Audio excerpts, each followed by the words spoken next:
This video was sponsored by Audible. Hey, happy Friday. This week I'll talk about Microsoft wanting to buy Discord, I'll talk about Windows getting new icons, and I'll talk about Intel having a brand new strategy to finally maybe turn their business around. We also have a new quiz with 20 brand new questions to test your tech knowledge on, so challenge yourself. Links are in the description, and welcome to the Friday Checkout.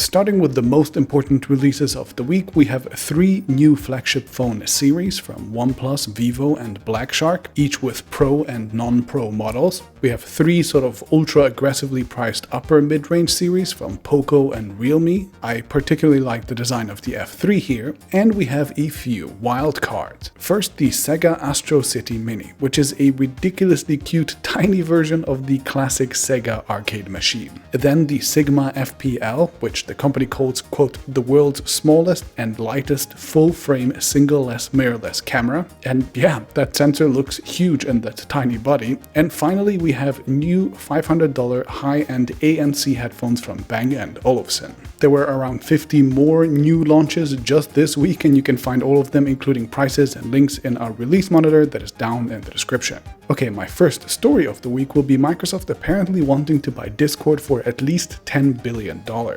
I've seen a lot of people who have very strong emotions on this deal. Most of them don't want the deal to actually go through, so I thought it would make sense to go through all the scenarios and discuss whether this makes sense or not. So Discord has about 140 million users, it is growing quickly, and while it started as a chat and voice call service for gamers, it is now home for many non-gaming communities too. I have a Discord for Crowd that you can join, and it's a service many, and especially younger people, clearly really love to use. According to the Wall Street Journal, Discord apparently made $130 million last year and isn't profitable yet, so it's not actually a huge business, and yet investors are valuing it at roughly 50 to 75 times of its yearly revenue. That's a huge multiple, which can really mean 2 things. They either expect Discord to make a lot more money in the future, which I think is a little bit difficult given that most of their money is made by microtransactions, and it's really difficult to ramp that up into the sky without annoying users and eventually losing them.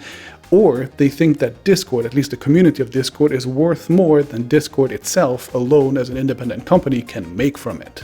And this is likely what Microsoft is seeing too. The company is trying to build a gaming empire, and while it has 2 of the 3 largest areas really well covered, so games and game platforms, it doesn't have much in the 3rd one, which is communities. Those live mostly on Discord and on platforms of major competitors like Amazon's Twitch or Google's YouTube, which is a major vulnerability for Microsoft that it could remove with this acquisition. With Discord, they could ensure that competitors can't cut them off the communities, and they could create strong ties with gamers. For example, they could offer free Discord Nitro for people who are Xbox Game Pass subscribers and the other way around, much like Amazon has given Twitch users benefits if they are also Amazon Prime subscribers. So I think that's the rationale. Discord as a part of an empire would be worth a lot more than it is alone. And that leaves us with 2 questions. First, will Microsoft ruin Discord as a product if they actually buy it?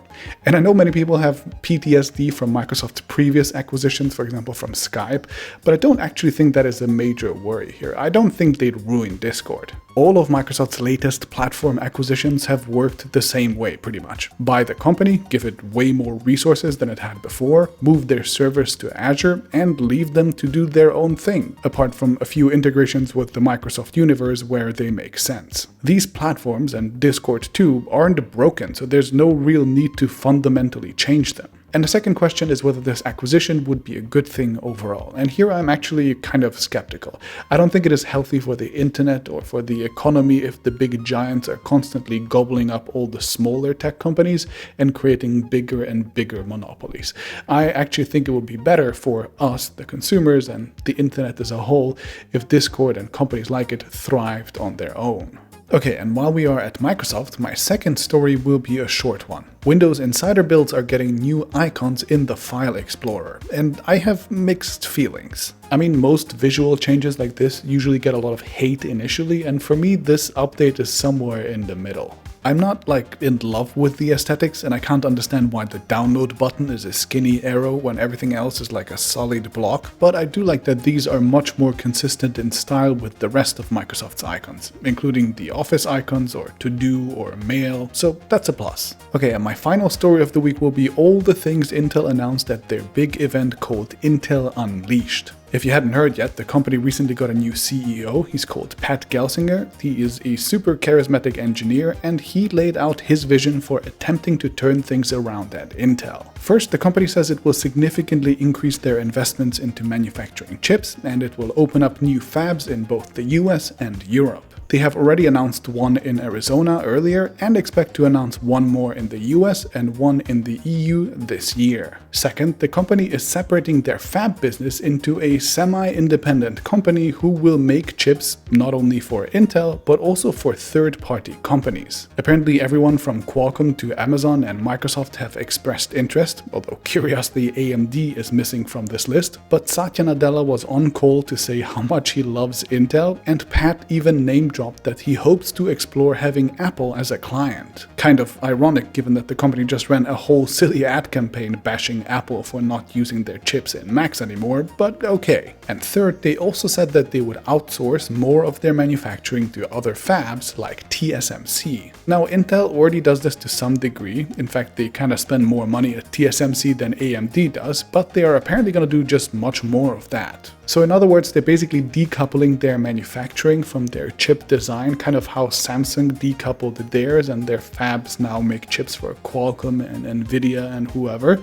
And that's a pretty bold move for Intel that could either work great or could work terribly. I think the case for optimism here is that both the US and EU governments are increasingly nervous about the massive imbalance in chip manufacturing and are willing to heavily subsidize companies like Intel to build manufacturing capabilities on their soil, and government contractors like the Department of Defense are apparently gearing up to buy chips made in the US and stuff, so building that capacity aggressively could make sense. The question, of course, is whether Intel will be able to deliver, because as I explained in my full 15-minute deep dive just yesterday, the whole reason why there is this massive geographical imbalance is because Asian players like TSMC and Samsung have historically wiped the floor with their Western counterparts, such as Intel. Pat said that Intel has finally fixed many of their manufacturing issues and are close to bringing out their first 7nm CPU, for example, and he says they are now uniquely good at some things, for example, system on a package design, which is basically a way to integrate multiple chips into a single package that they showed off with this monstrous beast, but we'll just have to wait and see whether his big vision for a turnaround will actually work. Now, the US and Europe aren't the only ones who are worried about their chip industry, and I'd actually argue China is the most desperate because they only produce about 6% of the chips that they consume domestically, and they've been desperately throwing money at this problem for years now. I think the best explainer I've ever found on the topic of China trying to catch up in technologies is a book called AI Superpowers: China, Silicon Valley, and the New World Order. It is written by Kai-Fu Lee, the former head of Google China, and while it technically focuses on AI, I found it to be the best description of China's tech industry trying to upgrade itself in general. It captures the trends, the politics, the economics, the culture, where the country is doing well, where it is doing poorly, with brutal accuracy. I listened to this book on Audible, and as someone who lived in China and worked in Chinese tech companies, I found myself nodding along multiple times, feeling like finally somebody had captured the real essence of this industry and described it exactly as it is. If you are into tech at all, I think this is a must listen, and you can get it for free with a 30-day Audible trial. I use Audible before falling asleep, while in the shower, while cooking, and it's a great way to learn something new or relax on the go, and a subscription gets you 1 credit for any audiobook that you want from their huge library, plus free access to Audible original podcasts, guided fitness and meditation, and more. Check them out at audible.com/Friday checkout or text Friday checkout to 500 500 and do let me know what you think about the book. AI Superpowers. Alright, I'll see you in the next week.